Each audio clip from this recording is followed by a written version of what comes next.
I spent 20 years in school. I began when I was 4 and I stopped when I was 23. I learned useful skills and lessons, made good friends and connections, and made a plan for my future. But I didn't learn much about how to handle my finances. You see, you don't learn about money in school. They get you ready for the working world where you could be an employee, a business owner, or your own boss. I understand. Schools aren't supposed to teach kids how to get rich. When you leave school, you face a new reality that surprises a lot of people. In fact, most students in the US and other countries leave school with a lot of debt. Their families don't have enough money to pay for college, so they have to take out expensive loans to pay for school. So, with this kind of system, how do you succeed? Where will you learn the things that are not taught in school, especially about personal finance? Well, you've come to the right place. Get a pen and paper because here are the 10 most important rules of personal finance that you won't learn in school. If you're new to the channel, hit the subscribe button and that little notification bell icon so that you don't miss out on any of our video updates. Plus, it helps us spread the Thrive Wise love to help more people thrive wisely. Now, let's begin. Rule number 1. How to buy your first house. When people finish school, they buy a house which puts them into more debt. They don't feel good about owing $30,000 or $60,000 in student loans, so they want more. They buy a brand new car and spend at least $30,000 on it. Then they borrow as much money as they can to buy the most expensive house they can. They've also probably heard the saying, if you want to buy a house, you have to save up to 20% of the price as a down payment. If you don't, you'll have to pay private mortgage insurance, which could really hurt your bank account. What you won't learn in school is that even though higher mortgage payments may hurt, it might be worth it to pay more and wait to save up for the 20% down payment. When we look at the big picture of the US economy over the past 10 years, we see that the value of the real estate has really gone up, but wages have stayed the same. So it's not possible to start saving $20 of the home's value because it will only go up a lot over time. The rule behind this is that you only should do it if you can save money without much trouble for at least 5 years. But if it takes you longer, you'll be chasing a moving target as prices go up. Rule number 2. How to save. In school, you'll learn that you should save at least 10% of what you earn. But let's be honest, this isn't enough to live on for the rest of your life. Unless you are making a lot of money, most people who get a regular paycheck should be able to save between 25% or 40% of their income. We're not saying that 10% is completely useless, but starting with that percentage, it could be a good place to build up your savings. Put it in a safe account that gives you something back. It could be a CD or an account with a high interest rate. I know it's not the best return, but this money is not yet to be invested. Once you know exactly what investment you'll make, how much money you will make, and how much risk you are taking, you can move the money from your account to the investment. Here's a note. Be frugal. Don't buy things based on how you feel, and don't buy something the first time you see it. Think about it for a while before you spend the money. Don't get a loan with payments every month unless it's an emergency and you can pay it off in less than 12 months. Rule number 3. Have an emergency fund. You don't learn in school how to be ready for an emergency, which is a shame. They think that your parents will always take care of it. Even though it's sad, it's true. What would happen if you couldn't make money? What would happen if you were in a car crash? We never talked about those kinds of things at school. Recent statistics show that up to 40% of Americans don't have money to cover an emergency costing $400, which is a scary number that shows how many people don't think of an emergency fund as an important asset. Now, here's the thing. Your emergency fund should have enough money to cover your monthly living costs for 6 months. This will help you live comfortably and worry less. I hope you never have to take money out of it, but if you do, make sure you live cheaply and only use the money for basic needs like housing and food. Do not at any means spend money from your emergency fund on luxurious things like dinners at 5-star restaurants or partying the night out. Rule number 4. The basics of budgeting. You don't learn how to handle your money in school. This is something parents should do. My parents taught me how to handle money, And when I moved out on my own, I learned the hard way as well. If you don't learn the basics of budgeting in school, you may be at a disadvantage when you leave school, especially if you move out. If you don't know how to pay your bills and tell the difference between wants and needs, you might have to deal with one problem after another. Everyone needs to learn how to plan a life that can be paid for with money they've earned. This means knowing how to plan for all of your bills while still making sure you have enough money for groceries and savings. But let's be honest, as important as budgeting is, no one likes to keep track of every penny they spend. Instead, you can do what's called tactical budgeting. This means making plans and budgets over a long period of time. For example, you can figure out what you need every month and put your needs, wants, and costs for the next 6 months into a budget. After making a plan, you can divide the money into different accounts to make sure you don't spend more than you can afford. Then, when you need to stay on track, you can look at your list. Rule number 5. Compound interest power.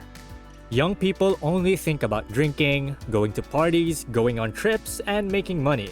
I can relate to this because I was the same way until I graduated from college. If you start investing your money when you're 20, you might be financially independent and able to retire in 20 years. Imagine being 40 and having the freedom to do whatever you want. You can make 7 to 8% per year on your money if you open an account with a broker and pay the commissions. In 20 years, that adds up to a very nice sum. Start investing in real estate when you are in your 20s. Here's a great example to show how important compound interest is. If you had to choose between $3,000 and a penny that doubles in value every other day, which would you choose? Most people would probably pick the first option, right? Most likely, so did you. But if you do the math, the second choice would be worth $1 million in just a few days. If that doesn't make you want to start taking advantage of this amazing chance to make more money, then I don't know what will. And we're halfway done through the video. What do you think about these rules? Do you agree with what has been said so far? What struck you the most? We'd love to hear about that in the comment section below as we all try to help each other out. We'd love to hear what you think about all of this. Also, please do hit the small like button if so far you see this video as interesting. And going back, rule number 6, credit scores or credit usage. For a young person, it is very important to get a credit card, keep it open, and pay it off every month. This raises his or her credit score, which makes it easier to borrow money from banks and other lenders in the future. At some point in your life, you will need a house and a car. You may even want to start a business. In America, your credit score is needed for every choice you make. If you have a bad credit score, you can't do a lot of things. It makes something hard even harder. You can teach someone pretty easily how to use credit wisely. You can buy things you would have bought with cash with a credit card and earn points. Unfortunately, a lot of people use credit cards as their own banks, which means they spend more than they can pay back. Then they forget about it, pay a lot of interest, and lose their credit score. Open a line of credit and make sure it stays in good shape for more than 10 years. It will raise your credit score and make it easier for you to borrow cheap money in the future. Rule number 7. Insurance basics. If you have people who depend on your money, you should consider getting life insurance. This could be your kid, your partner, or your parents. Term insurance is better than life insurance because you can use it whenever you need to. But if no one depends on you for money, you can cancel the policy to save money. Get insurance for things other than your life, as well as for your life. This includes your health, car, home, and other expensive things. You can also get umbrella insurance, which covers more than just one policy and gives you a discount if you buy it from the same insurer. Before you choose an insurance company, take the time to look at the different rates and features they offer. Rest assured you'll be able to live a more relaxed life and be ready for a storm if you have an emergency fund with enough money for 6 months of monthly living costs and all these kinds of insurance. Rule number 8. Taxes. 2 things you can't avoid in life are taxes and death. At least you can put off taxes, but you can't put off death. This is a very interesting subject, and there is a lot to learn about it. I can see why it's not taught in school. To really teach you about taxes, they will have to give you a full degree. One thing you should know is that there are 4 ways to make money. You can be an investor, a self-employed worker with a W-2, or what they call an income tax reform that companies use to report how much money they paid their employees in wages and taxes each year, a business owner with an LLC or a limited liability company or corporation, or an employee with a W-2. The employee is the only one of these 4 that has no control over its taxes. When you get paid, the tax money has already been taken out. The other 3 should hire a CPA or tax lawyer to help them pay the least amount of taxes possible. No matter what they are doing now, a pro could do it better. There are always ways to deduct costs or put off paying taxes until later. The country needs taxes because they pay for things. So make sure to do your part and pay them up. Rule number 9. How to keep healthy.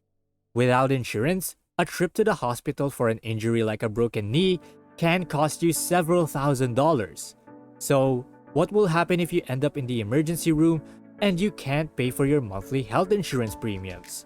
You might have to borrow money to pay for your medical bills, which puts other people's plans on hold. Doesn't sound right, does it? So get a health plan right away if you don't have one. You can also save a lot of money by taking care of your own health. This means eating the right foods, keeping a healthy weight, working out regularly, and not drinking too much alcohol or other substances that are addicting. You don't want to regret not taking care of your own health, so do it today. Rule number 10. College debt isn't 100% necessary. By this, I mean that every student out there has choices. When I hear that someone owes more than $100,000 in student loans, I do a lot of research to find out how that happened. The reason is always that they choose an expensive major or went to a private school that costs a lot. Do not go to private schools and rack up a lot of debt. If you don't have the discipline to pay off the loans on time and budget your money, from day 1, you will bury yourself. Start by getting as many credits as you can at a cheaper community college. After that, apply to a state university and get a part-time job in a bar or at a restaurant. Use all of your willpower to pay as much as you can for school. When you graduate from college, having a $10,000 debt is not the same as having a $60,000 debt. Consider it. College is 4 years long.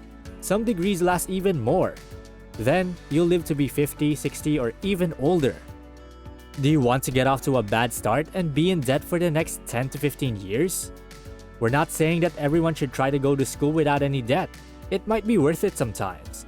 If you're about to start a very high-paying career, a few $1,000s shouldn't stop you.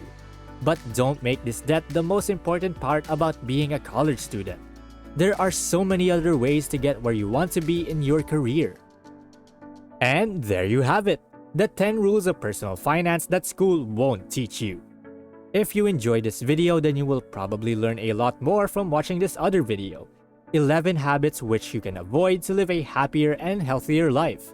If you click on the screen right now, you can go and watch that. Do you want to learn more on how to thrive wisely? What videos would you want to watch next? Feel free to comment down below. And please don't forget to click the subscribe button to see more videos on how to thrive wisely. Till next time.